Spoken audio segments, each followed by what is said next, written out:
Students across Washington are slowly getting back in the classroom.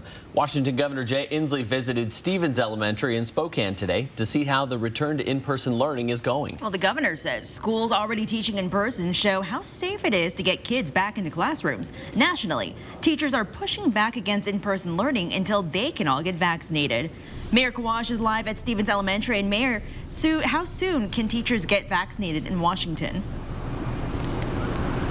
Nia, Governor Inslee says we're still several weeks away from that. He says teachers are, of course, our priority, but vaccinating these older groups is more important because they are most at risk. Now, Inslee says Washington schools are safe without these vaccinations, and his visit here to Stevens Elementary in Spokane proved that once again. Washington Governor Jay Inslee is ready to get your kids back in a classroom. They teach lessons in these schools, and the lesson that I've taken is this can be done safely if we work together. It's up to each district to decide how they'll phase students back in. Here at Stevens Elementary, students have been learning in class for weeks and months while avoiding COVID-19 outbreaks. We've had extremely minimal in-school transmission because what we have learned, which we didn't know a year ago, is that we can get students to wear masks.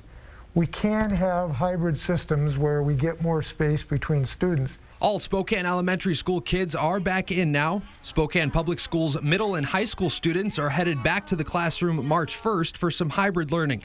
And parents continue to have the choice to keep their kids learning at home if they don't feel it's safe enough. What we're seeing here at Stevens is a very win-win situation. Many teachers across the nation are concerned about not being vaccinated yet as students return to their classrooms. But Inslee says teachers have proven how creative they can get to make sure the learning is safe. He says his 4 grandkids returned to in-person learning last week, proving how safe he thinks this is. So I have something I care very deeply about in this, and I would not ever send my grandkids into a situation that was not safe. Inslee says teachers are a priority to get vaccinated soon, but the state has to get through older people first. Those teachers' parents and grandparents, we got to get those people first. The next group is the second priority. I can't wait to get educators vaccinated. Last week, the state superintendent said Washington schools will not get federal COVID funding if they don't have students back in the classroom in some capacity. Now, right now, the state's biggest district is still trying to figure out its plans for in-person learning over in Seattle. They're negotiating with the teachers union right now about that. And right now across the state, about 40% of Washington students are back in the class in some capacity. Reporting live in Spokane tonight, I'm Maher Kawash, 4 News Now.